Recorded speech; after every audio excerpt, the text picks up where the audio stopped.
Hari kedua di Palu. Hari ini setengah hari kita terakhir bersama dari teman-teman plan karena satu setengah hari berikutnya gue akan habisin waktu bersama tim ACT. Jadi hari ini tadi habis briefing juga sama teman-teman dari plan juga mau ngabisin waktu pagi setengah hari ini pergi ke daerah Donggala untuk ada acara bertemu dengan anak-anak sekolah di sana. Karena yang sesuai campaign gue itu kita mau ngabisin, kita mau membantu untuk membangun ruang kelas sementara di daerah Donggala sana.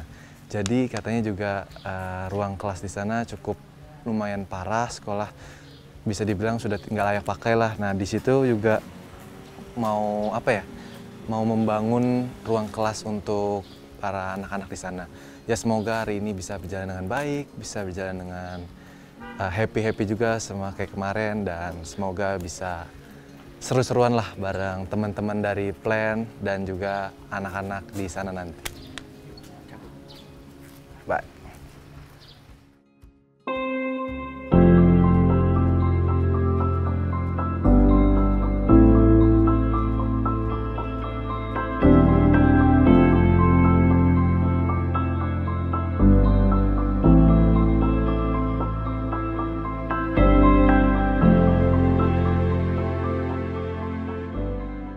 Yes, sekarang lagi di jalan menuju lokasi pertama. Kebetulan juga kemarin banyak yang nanya tentang apa sih itu plan, Yayasan Plan Internasional Indonesia. Sekarang gue lagi sama Raisya dari perwakilan dari plan. Boleh diceritain nggak, Raisya, kalau awal mulanya plan itu seperti apa sih? Oh, jadi plan itu awalnya terbentuk karena ada salah satu jurnalis UK yang ngerespon di Perang Dunia. Terus dia dititipkan pesan untuk menjagain salah satu anak. Terus intinya dari situ dia tergerak tuh, kan Perang Dunia banyak korbannya kan. Akhirnya dia tergerak buat bikin yayasan. Long story short, plan itu kebangun kantor di Jogja karena punya berteman dekat sama salah satu sultan di Jogja. Oh, sultan di Jogja, oke. Hari ini emang kita tuh rencananya mau ngebangun sekolah, membangun ruang kelas sementara gitu. Ruang kelas sementara. Ya, makanya kan aku reach out sama kamu juga campaign-nya soal ruang kelas sementara. Nanti kita akan kunjungin salah satu MTS di sana. Di sana itu ruang kelasnya banyak banget yang hancur, tapi ada beberapa kelas yang masih safe. Nah, di lingkungan sekolahnya itu kita kayak ngebangun tenda-tenda dulu sekarang. Oh, sementara ini baru tenda-tenda dulu. Jadi baru mau dibangun ya? Baru mau dibangun. Nah, nanti donasi yang dikumpulin di kamu akan dibangun salah satunya sekolah di situ. Dan kita bakalan main bareng, bakalan belajar. Nanti bakal seru-seruan lah pokoknya. Iya, bakal seru-seruan. Terakhir, buat plan sendiri, apa harapannya untuk teman-teman di Palu next setelah ini? Kalau harapannya sih semoga semuanya cepat kembali seperti semula ya. Anak-anak yang tadi yang nggak bisa sekolah jadi bisa sekolah lagi seperti biasa. Anak-anak yang belum bisa berkumpul dengan keluarganya semoga udah bisa berkumpul dengan keluarganya. Sama kondisi infrastrukturnya sih semoga bisa dibangun lebih baik.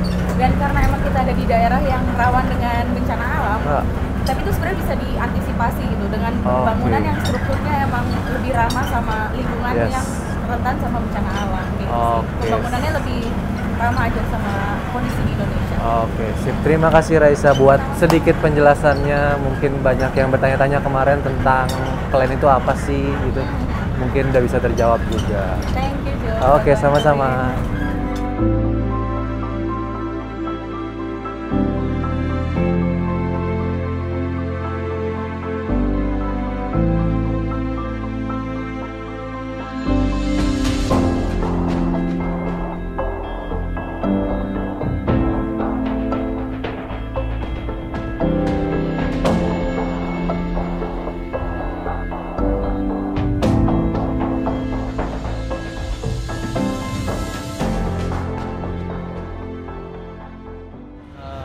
Jadi sekarang tiba-tiba hujan, terus cukup deras.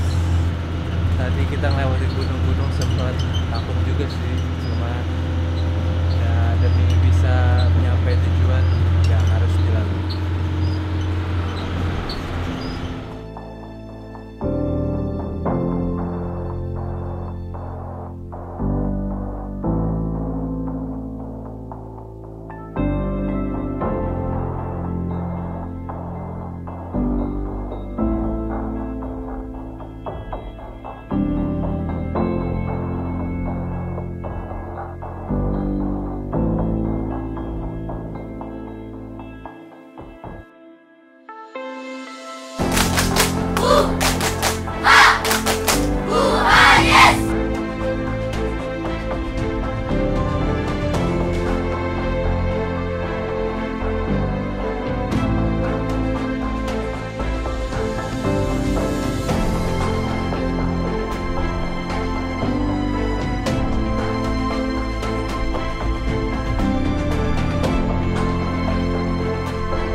Oke, sekarang gue udah ada di tempat makan khas Palu, namanya Kaledo Stereo.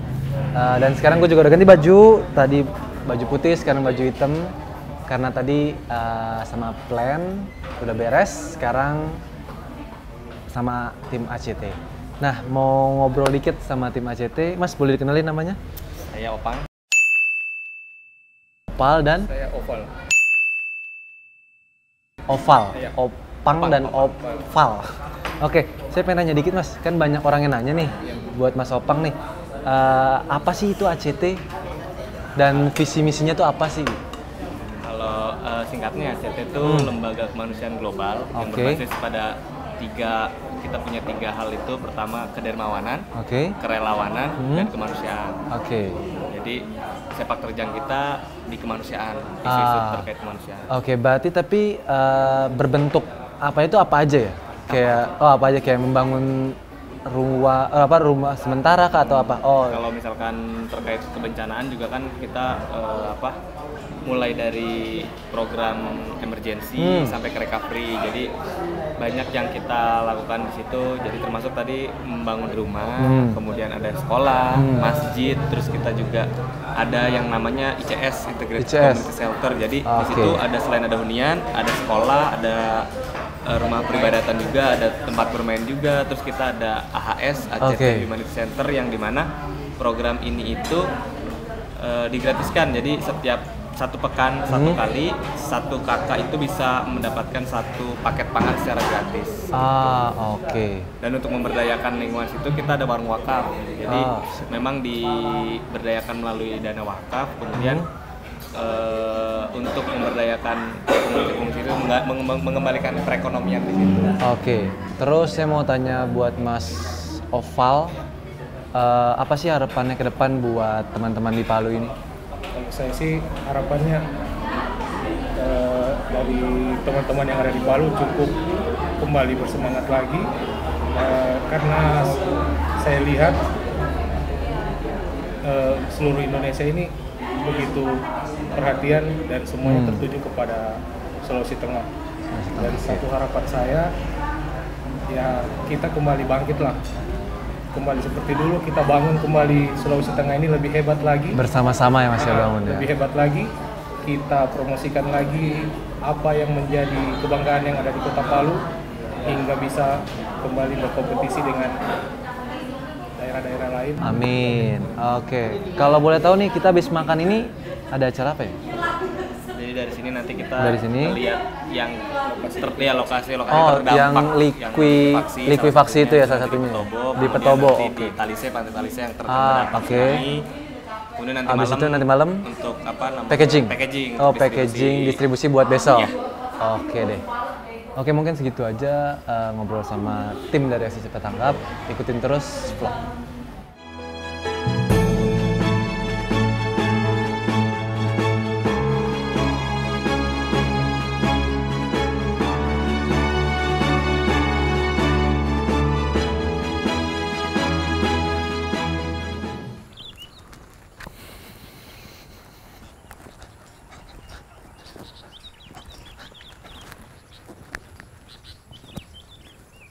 Sekarang gue lagi ada di Petobo, tempat dimana likuifaksi mungkin bisa dibilang cukup parah terdampaknya di Palu ini. Dan jujur pertama kali gue tahu ada bencana di Palu ini, gue tahu hanya gempa dan tsunami. Tapi kalau kalian bisa lihat di sini, likuifaksi ini benar-benar tadi gue baru pertama kali jalan ke sini itu kayak speechless gitu, kayak ya Tuhan kenapa bisa terjadi seperti ini gitu. Tapi ya sekali lagi ini kehendaknya Tuhan, dan ya kita sebagai manusia tidak bisa berbuat apa-apa. Jadi ya kita hanya bisa melakukan yang terbaik dan melakukan sesuai dengan apa yang diajarkan Tuhan pada kita gitu. Jadi kayak ya jujur gue pribadi mengucapkan turut berduka atas korban-korban gempa yang terjadi di Palu, Sigi dan Donggala ini. Semoga kelak bisa cepat pulih dan Palu bisa cepat segera bangkit.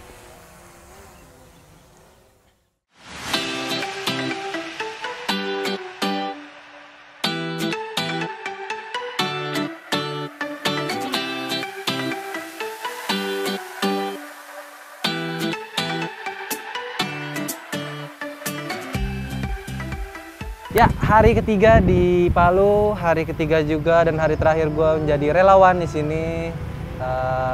Kemarin terakhir kan kita packing buat sembako untuk dibagikan. Nah, pagi ini rencananya mau bagi-bagi sembako di salah satu desa, kalau nggak salah namanya Ulu Jadi atau Ulu Jati, gue nggak tahu. Tapi yang menariknya lagi, sebelum gue berada di sini sekarang, tadi gue ketemu sama De Israel. Wah, berat banget ini. Umur berapa? Berapa Israel? Hah? Umur berapa? 7 tahun. 7 tahun. De Israel tuh yang kemarin sempat viral sama Pak Jokowi itu, dan dia juga menginspirasi gue juga gitu sebagai anak muda. Dia yang masih kecil gitu bisa kuat, bisa tough gitu menjalani hari-hari ini dengan musibah yang terjadi sama dia dan keluarga. Ceritain dong, katanya waktu itu sempat ketemu sama Pak Jokowi ya? Di mana? Di dekat gereja Pedati. Oh, gereja Pedati. Itu pas waktu Pak Jokowinya datang ke sini ya? Iya. Saya ketemu sama Jokowi naik sepeda. Oh, ketemu naik sepeda. Udah di rumah pesawat. Di rumah pesawat. Oh, bandara. Di rumah pesawat. Oh.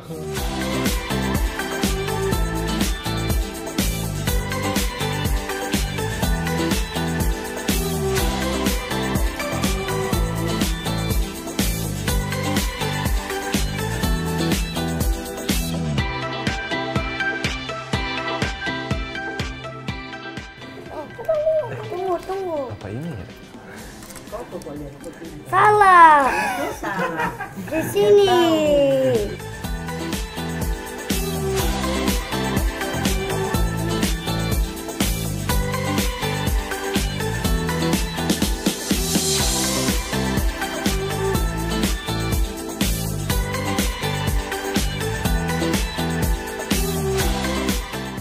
Nah, udah dari situ sekarang kita lagi on the way buat ke tempat desa Ulu Jadi itu untuk bagi-bagiin sembako. Jadi ikutin terus vlog gue selama hari ini terakhir di Palu.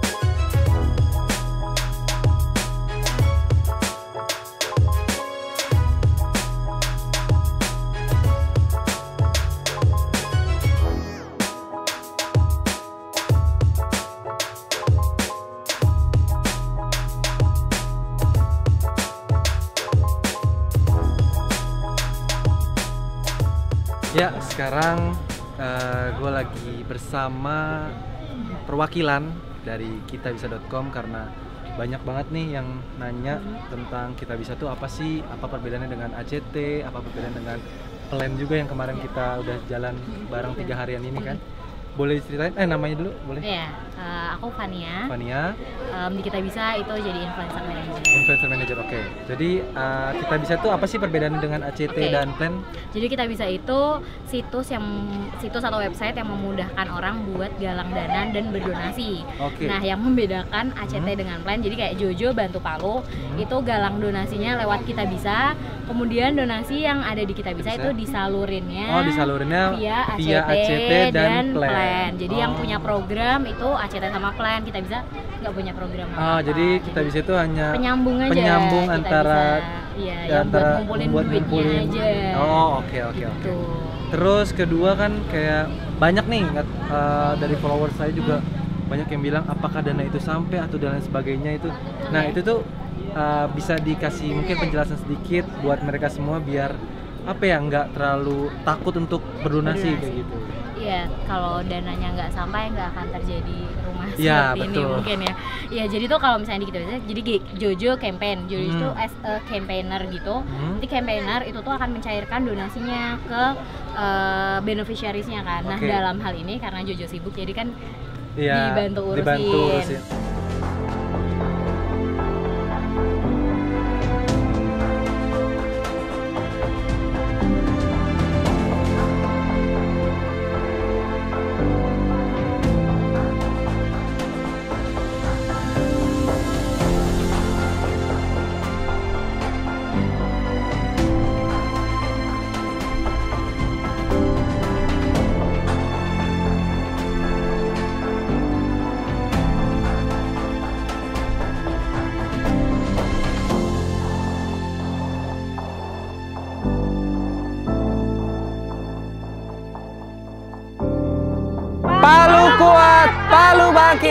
Hore!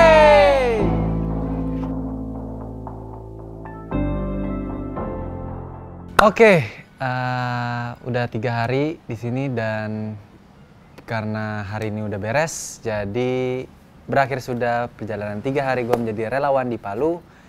Seru banget selama di Palu ini, ketemu orang baru, ketemu banyak teman-teman baru juga. Dari hari pertama berangkat di Jakarta dari jam 3 subuh, nggak istirahat, benar-benar itu hari pertama benar-benar lumayan capek sih, karena habis mendarat itu kita langsung sarapan sebentar, langsung berangkat ke daerah Sigi untuk bertemu dengan adik-adik dan teman-teman di sana.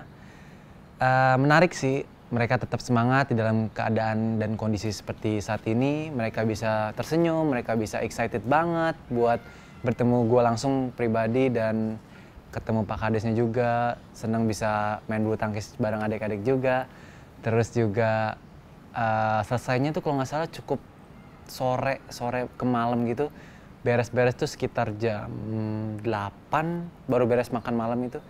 Jadi langsung istirahat, terus lanjut di hari kedua yang lebih seru lagi menurut gua dan pasti lebih capek juga sih karena perjalanan 80 km ke daerah Donggala dan di situ kita bertemu teman-teman adik-adik juga yang sekolahnya cukup terkena dampak dari gempa dan tsunami.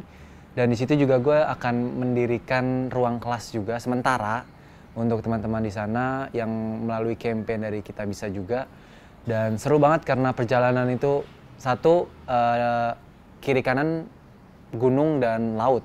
Terus juga gunungnya longsor, terus pas waktu itu tuh hujannya cukup deras. Dan di situ benar-benar kayak wow, apa kita nyampe gitu. Sempet pas di jalan ada pohon tumbang. Itu excited banget sih, gue kayak baru pertama kali jalan terus tiba-tiba ada aja kejadian yang kayak gitu. Tapi senang pas nyampe sana bisa main-main sama adik-adik, bisa main sama teman-teman, happy banget. Dan setelah itu kita ke Petobo. Di situ tempat likuifaksi yang gue belum pernah lihat sih itu likuifaksi itu di Indonesia kejadiannya. Dan itu gue kemarin lihat langsung dan bener-bener gue pribadi kayak wow, kenapa bisa kejadian seperti itu? Tapi ya sekali lagi ini kehendak Tuhan, kita nggak bisa berbuat apa-apa, kita cuma bisa melakukan yang terbaik untuk kedepannya lagi. Terus yang terakhir hari ini, tadi gue juga cukup senang bisa ketemu akhirnya dengan Ade Israel yang viral bersama Pak Jokowi waktu itu. Senang banget bisa main bareng si Ade Israel, ketemu keluarganya, terus juga bisa bantuin pasang stiker di mobil Legonya, walaupun nggak bisa bantu ngerakit, tapi seneng banget bisa main-main sama Ade Israel.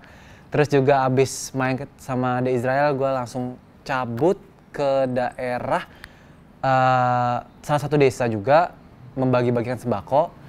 Dan itu juga seru karena gue naik mobil bak itu jadi seru deh pokoknya, kayak panas-panasan juga dan bisa bagi-bagi sembako di sana, happy banget. Dan masak juga setelah itu, ada masak juga bareng chef dan itu yang gue nggak pernah lakuin di keseharian gue, tapi di sini banyak banget pembelajaran baru, banyak banget hal-hal baru yang gue lakuin. Jujur overall happy banget, seneng banget. Terus juga gue pengen terima kasih sekali lagi untuk para 2 donatur gue dari Cienyen, juga Zaki, serta dari tim ACT, tim Plan Indonesia, serta tim dari kitabisa.com yang udah mengabulkan permohonan gue untuk bisa jadi relawan di Palu ini selama 3 hari. Sekali lagi terima kasih banyak buat kalian semua dan sampai bertemu di vlog berikutnya. Bye-bye.